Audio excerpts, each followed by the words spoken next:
নমস্কার। খবরের অন্তরালের খবর নিয়ে ক্যালকাটা ডায়ালগস থেকে মনোজ দাস। ভারত কি বাংলাদেশে খুব তাড়াতাড়ি কোনো বড় অভিযানের প্রস্তুতি নিচ্ছে? অন্তত নয়াদিল্লির প্রতিরক্ষা দপ্তরে একটা যে বড়সড় সরগরম লক্ষ্য করা যাচ্ছে তা থেকে এমন একটি ধারণা এসেই যায়। এই প্রতিবেদনে বিষয়টি ঠিক কোথায় দাঁড়িয়ে আছে এই মুহূর্তে সেটা নিয়ে আলোচনা করব। ভারতের প্রতিরক্ষা ব্যবস্থার শীর্ষে এমন বেশ কিছু হাই পাওয়ার বা উচ্চ ক্ষমতা সম্পন্ন কমিটি রয়েছে যেগুলো যুদ্ধ, জাতীয় নিরাপত্তা এবং সামরিক কৌশলের বিষয়ে চূড়ান্ত সিদ্ধান্ত নেয়। এদের মধ্যে খুবই উল্লেখযোগ্য হল ক্যাবিনেট কমিটি অন সিকিউরিটি, সংক্ষেপে যার নাম CCS। এটি ভারতের প্রতিরক্ষা সংক্রান্ত সর্বোচ্চ নীতি নির্ধারক কমিটি। কোনো যুদ্ধ ঘোষণা বা বড় ধরনের সামরিক অভিযানের চূড়ান্ত সিদ্ধান্ত বা সবুজ সংকেত এখান থেকেই আসে।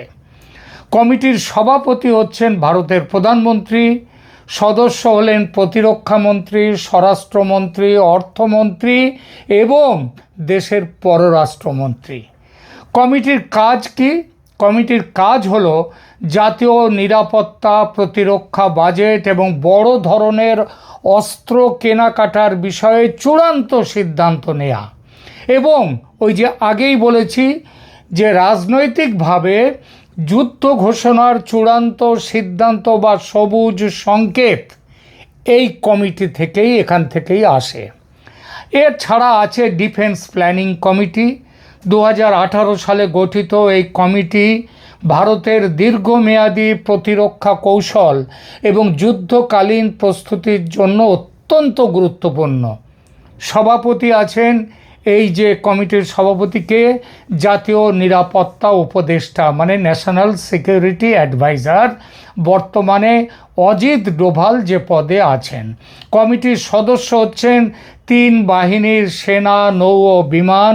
এই 3 বাহিনীর প্রধান থাকবেন, চিফ অফ ডিফেন্স স্টাফ থাকবেন এবং পররাষ্ট্র, প্রতিরক্ষা ও ব্যয় বা এক্সপেন্ডিচার বিভাগের যারা সচিব সেই সচিবরাও থাকবেন। এদের কাজটা কি? এদের কাজ হচ্ছে জাতীয় নিরাপত্তা কৌশল তৈরি করা এবং সামরিক সক্ষমতা বাড়ানোর পরিকল্পনা করা। এছাড়া আছে চিফস অফ স্টাফ কমিটি, যার সংক্ষিপ্ত নাম হচ্ছে COSC। এটা 3 বাহিনীর মধ্যে, নাম শুনলেই বোঝা যায় চিফস অফ স্টাফ কমিটি, মানে 3 বাহিনীর মধ্যে সমন্বয় সাধনের প্রধান সামরিক প্ল্যাটফর্ম। এই যে কমিটি, এর নেতৃত্বে আছেন চিফ অফ ডিফেন্স স্টাফ। এই কমিটির স্থায়ী চেয়ারম্যান হিসেবে তিনি কাজ করেন, যে পদে এখন আছেন জেনারেল অনিল চৌহান। এছাড়া এই পদের সদস্য বাকি 3 সদস্য হলেন সেনাবাহিনী, নৌবাহিনী এবং বিমান বাহিনীর প্রধানরা।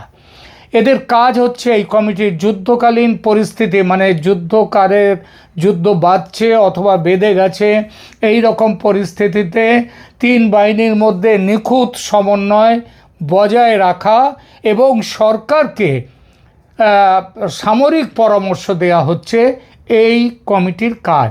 এছাড়া আরও কমিটি আছে, যেমন ন্যাশনাল সিকিউরিটি কাউন্সিল আছে। এটি সরাসরি প্রধানমন্ত্রীর কার্যালয়ের অধীনে কাজ করে এবং জাতীয় নিরাপত্তার বহুমুখী বিষয়গুলো এরা তদারক করে। এরা 3টে স্তরে কাজ করে। এদের একটা হচ্ছে স্ট্র্যাটেজিক পলিসি গ্রুপ, তারপরে ন্যাশনাল সিকিউরিটি অ্যাডভাইজারি বোর্ড এবং ন্যাশনাল সিকিউরিটি কাউন্সিল সেক্রেটারিয়েট। সহজ কথায় যুদ্ধের রাজনৈতিক সিদ্ধান্ত নেয় CCS বা ক্যাবিনেট কমিটি অন সিকিউরিটি, আর যুদ্ধের কৌশলগত পরিকল্পনা ও 3 বাহিনীর সমন্বয় পরিচালনা করে DPC এবং CDS এর নেতৃত্বাধীন কমিটিগুলো। CCS থেকে চূড়ান্ত সবুজ সংকেত মিললে যুদ্ধের কৌশলগত পরিকল্পনা করে DC ডিপিসি মানে ডিফেন্স প্ল্যানিং কমিটি, এবং সিদ্ধান্ত কার্যকর করে চিফস অফ স্টাফ কমিটি বা সিওএসসি। এর অর্থ এটা নয় যে সিসিএস বা ক্যাবিনেট কমিটি অন সিকিউরিটি সবুজ সংকেত দিলে তবে অন্য বিভাগগুলো সচল হবে, তা নয়।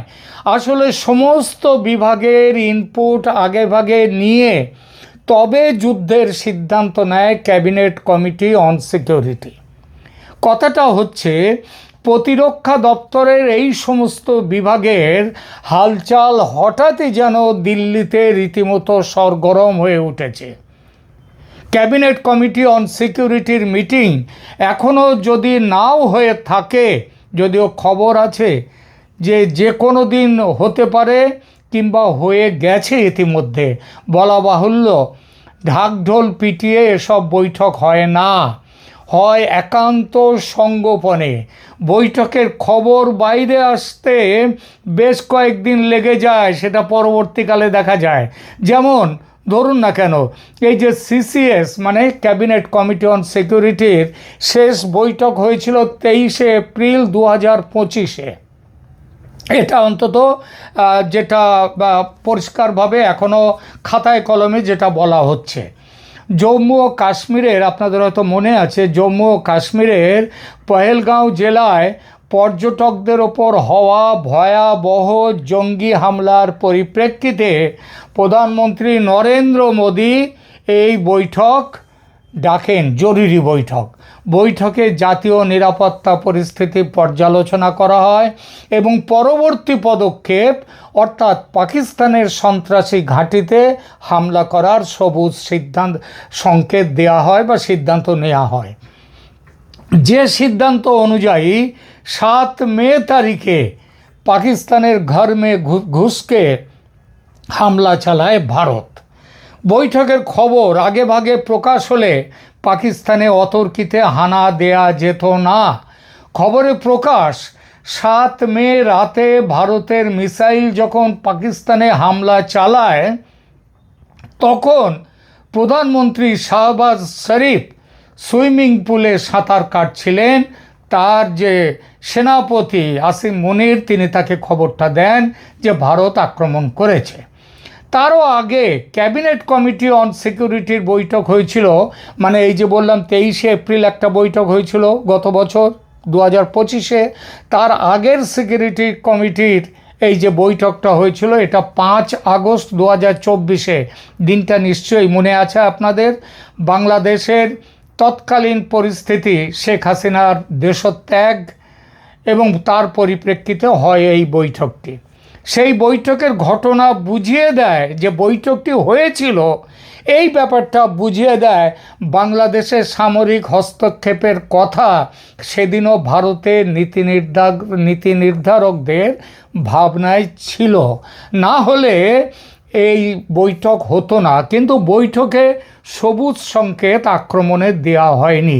সেদিন সিদ্ধান্ত নেওয়া হয়েছিল ওয়েট অ্যান্ড ওয়াচের। সেই ওয়েট অ্যান্ড ওয়াচ গত 16-17 মাস ধরে মোটামুটি চালিয়ে যাচ্ছিল ভারত, টুকটাক কিছু অর্থনৈতিক ব্যবস্থা নেওয়া ছাড়া।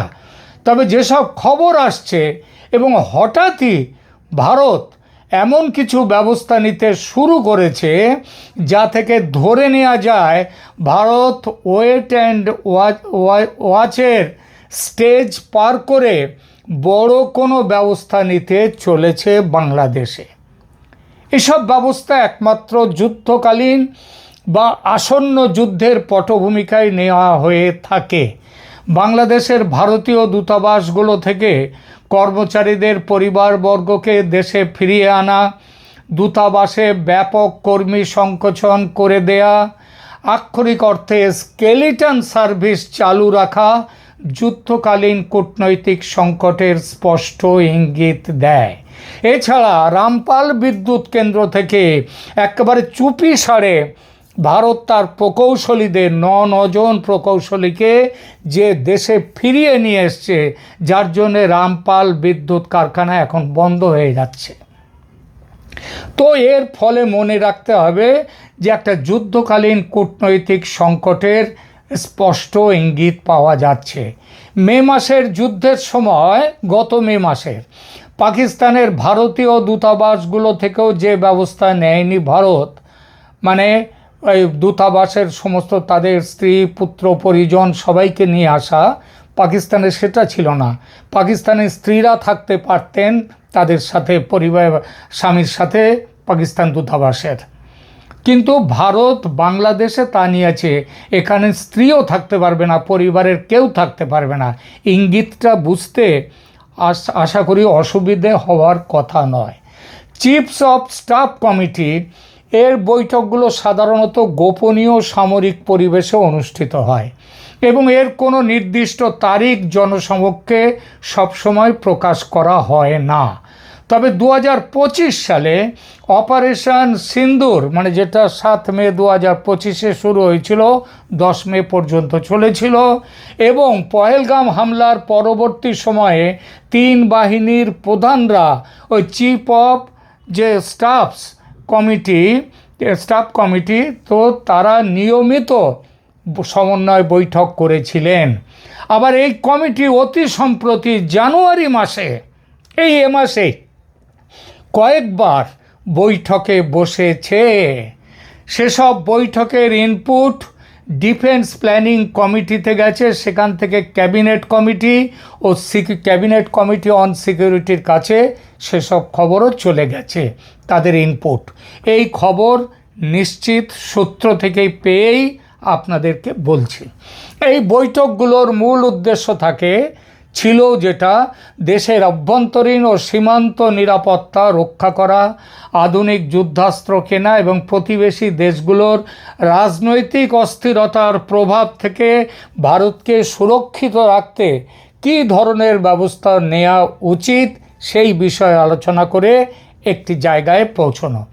যদিও এখনও কোনো আনুষ্ঠানিক সিসিএস মিটিং জানুয়ারি গতকাল পর্যন্ত ঘোষণা করা হয়নি, তবে এই ইস্যুটির গুরুত্ব এবং জরুরি পরিস্থিতি যেটা এখন উঠে এসেছে সেটা ইঙ্গিত দেয় যে এটি সর্বোচ্চ নীতি নির্ধারণের যে স্তর, অর্থাৎ ক্যাবিনেট কমিটি অন সিকিউরিটি, সেখানে বিস্তারিত বিবেচনার জন্য অপেক্ষা করছে টেবিলে। বাংলাদেশের সাথে ভারতের সম্পর্ক একটি গুরুতর সংকটের মুখোমুখি হয়েছে, যা ভারতীয় জাতীয় নিরাপত্তার জন্য সরাসরি প্রভাব ফেলছে। জানুয়ারি 27-এ, 3 দিন আগেই, বাংলাদেশ এবং চীনের মধ্যে স্বাক্ষরিত ড্রোন উৎপাদন চুক্তি, অক্টোবর 2025 সালে ভারত বাংলাদেশ অর্থনৈতিক অঞ্চল চুক্তি বাতিল এবং সাম্প্রতিক কূটনৈতিক অবনতি একটি বড়সড় কৌশলগত চ্যালেঞ্জ তৈরি করেছে, যা ক্যাবিনেট কমিটি অন সিকিউরিটির তাৎক্ষণিক মনোযোগ দাবি করে। আর ভারতের নীতি নির্ধারকরা যে বিষয়টিতে যথেষ্ট মনোযোগ দিয়েছেন তা ইতিমধ্যেই দেখা যাচ্ছে বিভিন্ন গৃহীত ব্যবস্থার মধ্যে। এই মনোযোগের চূড়ান্ত রূপ হিসেবে যে কোনো দিন, যে কোনো মুহূর্তে এই বৈঠক হতে পারে এবং সেই বৈঠকে এটাও খবর, অবশ্যম্ভাবী সবুজ সংকেত মিলতে পারে সামরিক হস্তক্ষেপের। যদিও নয়াদিল্লির বিভিন্ন সূত্র একথাও বলছে যে এমনও হতে পারে বৈঠক ইতিমধ্যে সম্পন্ন হয়েছে, সিদ্ধান্ত নেওয়া হয়ে গেছে, কেবল সিদ্ধান্ত বাস্তবায়নের অপেক্ষা চলছে কেবল। মনে রাখবেন, গত বছরের 7 মে তারিখে রাতে পাকিস্তানের বিরুদ্ধে ভারত যে সামরিক অভিযান চালায়, সিসিএস বৈঠকে তার সিদ্ধান্ত নেওয়া হয়েছিল 23 এপ্রিল, অর্থাৎ 14 দিন আগে। বাংলাদেশের ক্ষেত্রে সিদ্ধান্ত নেওয়া খুব সম্ভবত হয়ে গেছে এবং সেটা হয়ে থাকলে তার বাস্তবায়ন হতে সময় লাগবে, সেটাই স্বাভাবিক। সে সময়টা এমনও হতে পারে যে বাংলাদেশের নির্বাচনের পরিস্থিতির উপরে নজর এবং তার উপরে নির্ভর করছে ভারত কবে অপারেশন চালাবে। অপারেশন সিন্দুর যখন শুরু করেছিল ভারত, পাকিস্তানের প্রধানমন্ত্রী শাহবাজ শরীফ সাঁতার কাটছিলেন সুইমিং পুলে। তার সেনাপতি আসিম মুনির তাকে জানান যে ভারত আক্রমণ করেছে। বাংলাদেশে যখন অপারেশন শুরু হবে তখন প্রধান উপদেষ্টা মোহাম্মদ ইউনূস কোথায় থাকবেন?